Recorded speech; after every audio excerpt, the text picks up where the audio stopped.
Okay, so this is one way that I build my chambers, and this is actually I'm fixing a chamber that I tried something different. So I saw some I think it's Bifarm that they actually just have the holes on the top of the chamber, and then they let the plant come down. I guess the rest on the leaves. So I tried that. What happened was, all inside of here, you can see the roots still kind of stuck on the top here.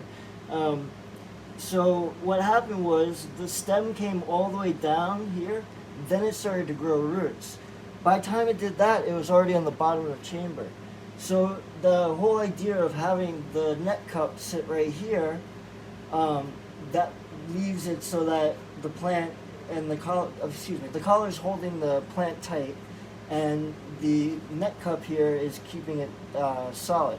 I never realized how much impact that has, because it's holding the plant up high, and then it doesn't have to worry about rooting itself down into the soil or something to make itself solid.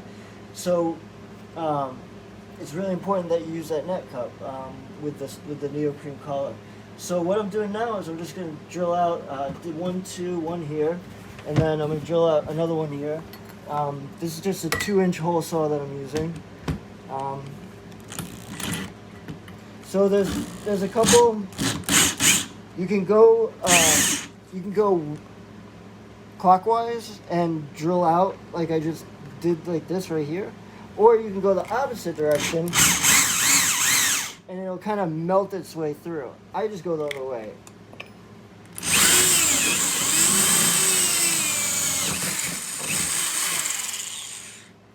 And then that's it. And the good thing about these igloos is, you can see how much foam is in there that it uses to keep everything insulated. Cool. So, press the shot back on.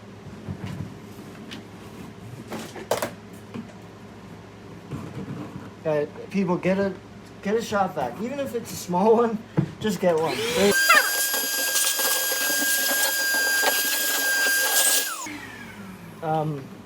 Also, I remove on the inside here.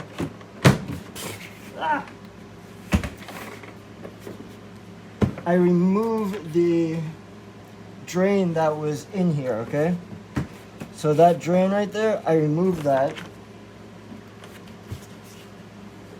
And then I'm going to put a 3/4 inch bulkhead inside of that.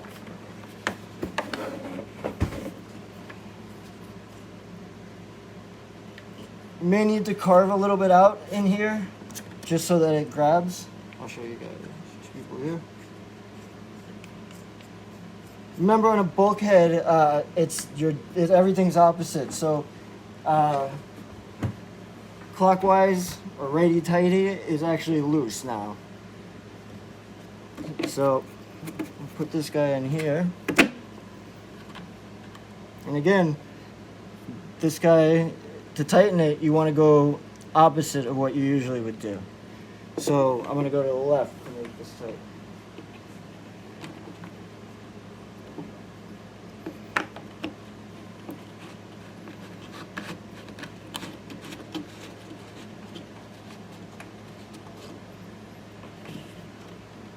Now that's going to give me a solid way out right there. Okay. As well, I get these at Ace or Home Depot. Just get 4 of them, drill them in with little number 8 1/4 inch screws to get in there, and that will give you your wheels. All right. I'll be back. I gotta get a bigger pipe wrench. Okay, so got a bigger wrench here.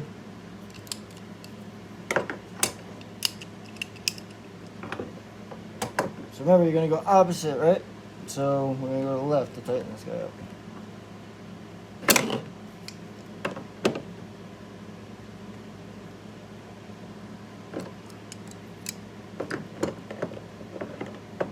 Now, what this manifold is doing, or bulkhead is doing on the backside here, is the inside soft. So as I tighten this, it's tightening down on the inside as well. And these are a pain in the butt to do because everything's at an angle here, so you only get a little bit of a grab.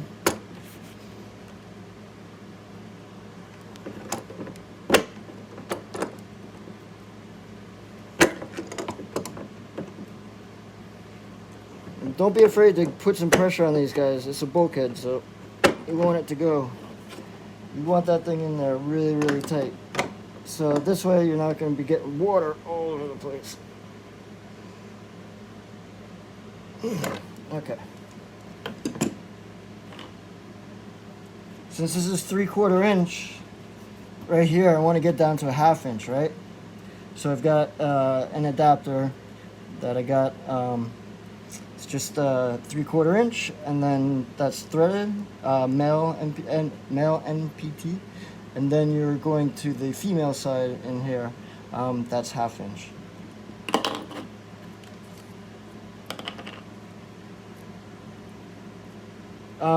You people know me, I don't like to use this tape that much.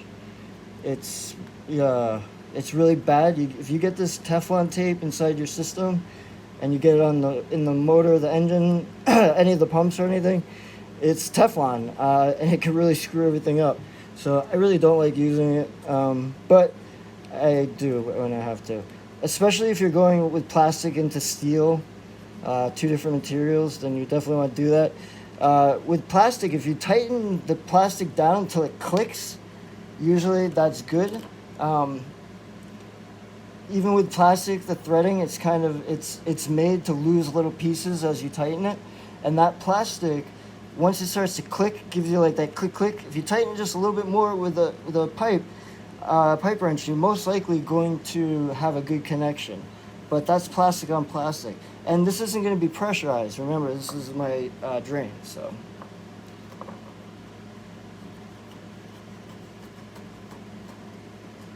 I put tape on this one because I've used this adapter in another system. Once you undo the plastic, you're definitely going to have to use some tape of some sort. Remember, you're back to righty-tighty again on this guy, okay?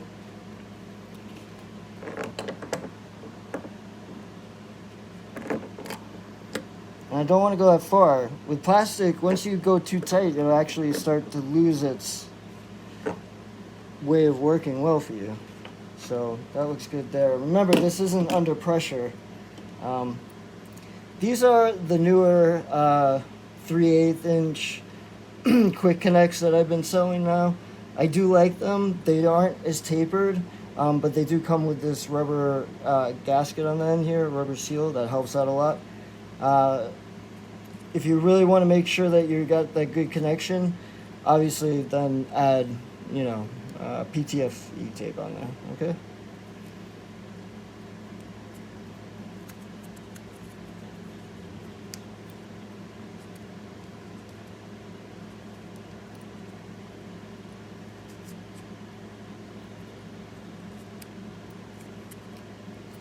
Again, I'm using more than I usually would, but this fitting isn't as tapered as the other ones. It's going to bottom out on me, watch.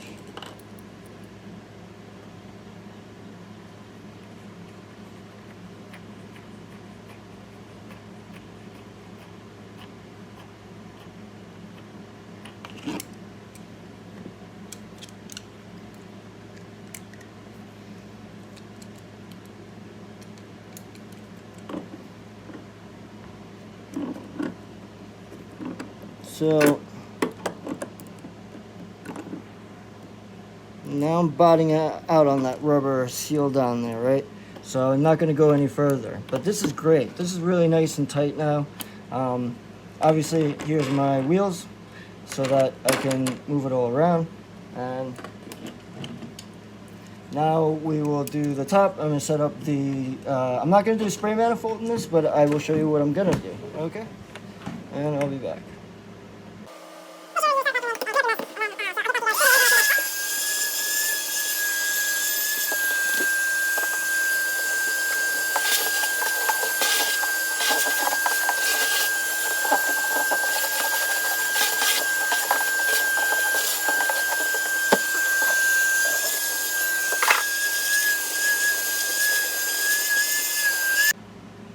Okay, let's finish this up. 2-inch neck cups. Oh, earlier. Apologies. 2-inch. 51 mil. You guys see that? So that is the drill bit that I used for that there. Okay. 2-inch neck cups.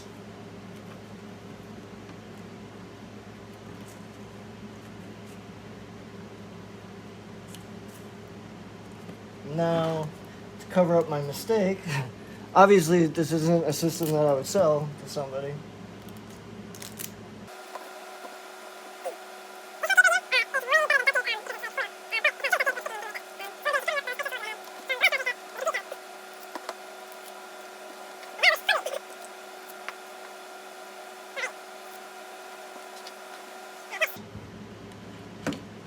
Got my solenoid, 12 volts.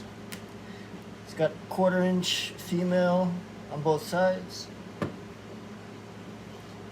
These are John Guest 1/8 threaded male national pipe thread MPT, and then it's got the 1/4-inch OD tube insert quick connect on this side. John Guest is the most expensive ones, obviously, and the toughest, and last the longest. But I don't use them all the time, but they do last. These ones might even be a couple years old. So I'm definitely going to put tape on these, just because, like I said, you can tell that they're old and worn out. But they still do the job.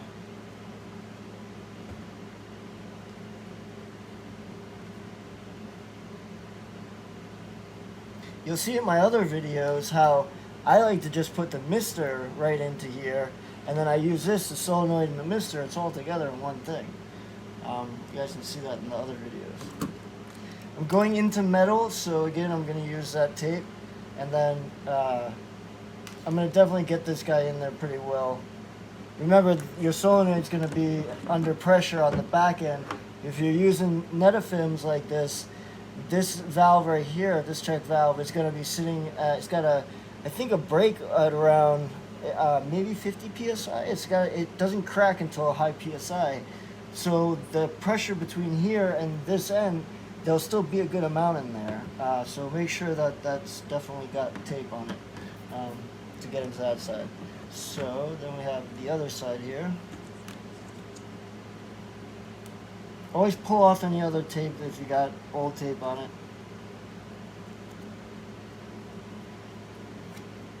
Make sure it does not get in your system. That little piece of Teflon, it could blow a whole motor, everything.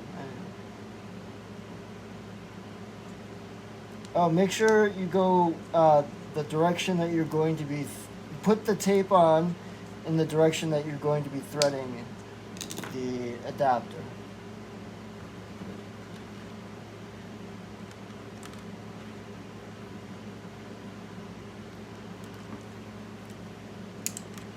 And these are definitely much better solenoids I found than the, out of the cheap ones, these are my favorite compared to the white ones that go in. Do I have any kicking around here? Those I don't like anymore because this just has such a simple process like a solenoid. It's just got the metal here, the power causes a magnet to start and it yanks it up. And this just uses a straight up and down plate. They'll move up and let the fluid go. Those white ones do something different. I took it apart and it like swirls around. I don't like it.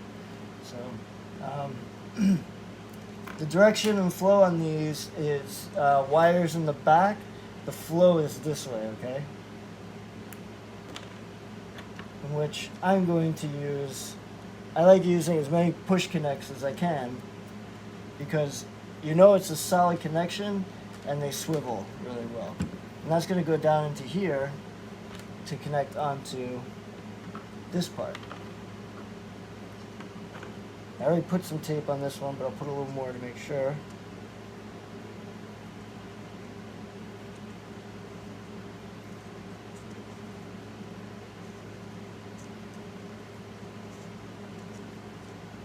The whole point of me doing this the way I do it is I want as much control as I can possibly get. These are 1/2-inch Netafim adapters.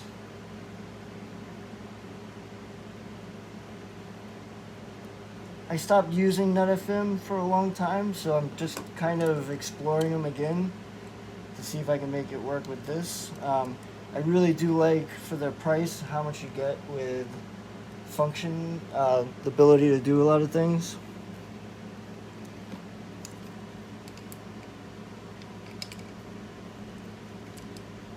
To get your own little mini pressure valve all inside one system is pretty interesting.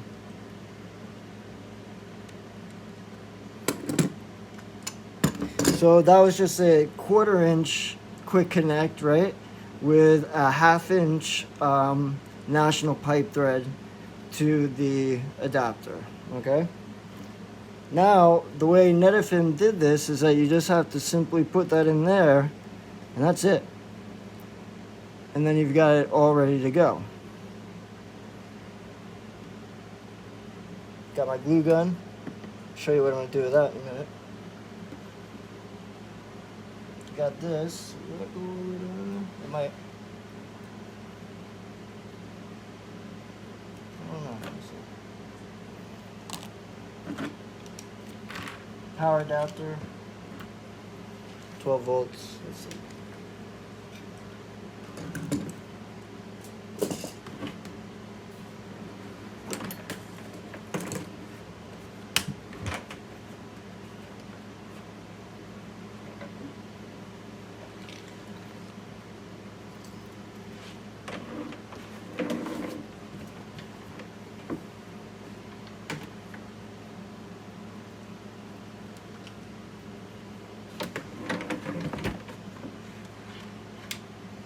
So now I'm going to put this to come down into here, and then have that come up into there.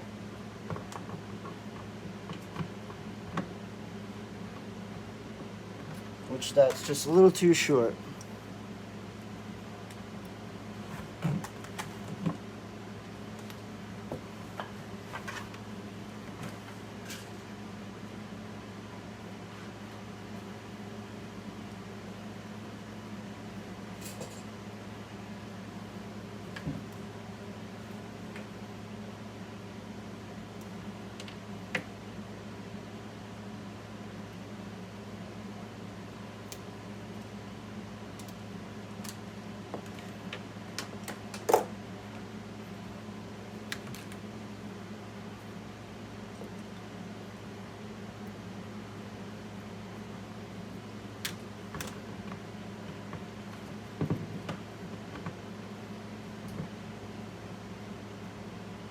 So I want this to be really tight in there. I don't want it hanging.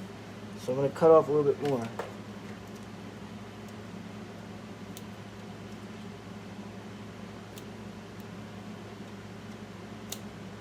Oh, Jay, you got to use the right kind of cutter, bro.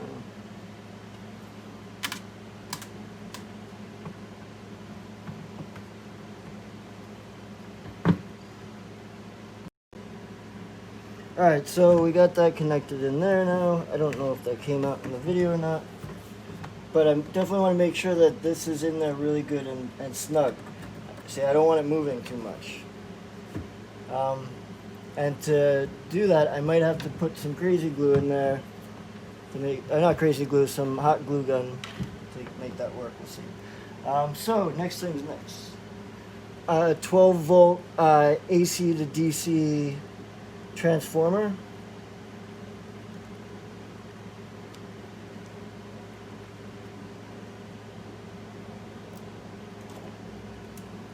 And then I'm going to cut off the pin end here, the adapter, right? So we'll cut that guy off.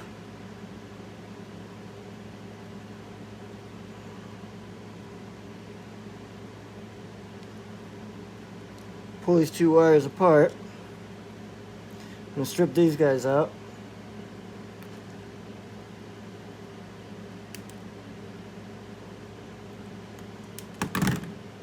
And then I like to use the Wego connectors now. They work really, really well. These guys right here. I highly recommend getting them. They make life so much easier and quicker. I usually go with the dash line or whatever one has the writing on it. I will say that that's negative. With DC, you're okay. It doesn't really matter. There's only 2 coming out of here. So either it'll work or it won't. So I just stick it in one of the Wegos, close that down. Now I have a connection. And then I'm going to grab the negative here, which is falling apart. I'll strip that out real quick. Then I will insert this one to here on the other side. Voila. That's a mess, Gary. Don't do that.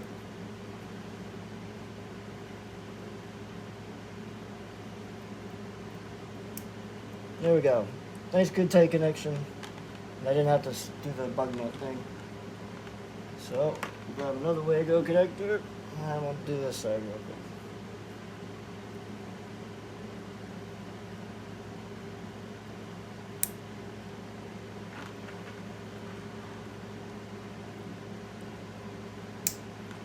Alright, that's the system built almost. And then let's I'm going to try to take a lucky guess here of where I'm going to want my tubing running, probably at an angle, so bust out a little glue from the glue gun here. And then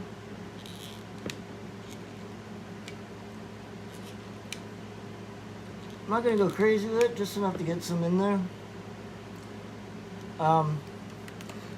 The reason that I use the glue gun is because when it's not the greatest, but it's not a solvent, and it will it'll come apart as one chunk. So if I go to pull this thing out, I can pull it off, and the plastic I can just peel off of it. It doesn't get stuck to the actual system. So that's good. So that's cooling. And let's bring this into the room and hook it up to my nutrients and see how it works. See if it worked. Okay, got it in the room now, and let's see what it does. So, let's plug in the solenoid. Ready? Here we go. Boom! We got it. It's going. Woohoo! Super mist. That's what you want. That's a lot. When you have that much mist going on, you gotta make it short. I usually use like a manifold with misters on the inside, but this is just part of pretty much after I clone everything, I'll put it in this chamber to get it ready to go into its own big chamber after that. So these are like secondary cloning chambers, if you want to say that. All right, enjoy. I use Igloo for everything, or Coleman, and I use these Igloo coolers down here with the pumps. And that's how I set it all up.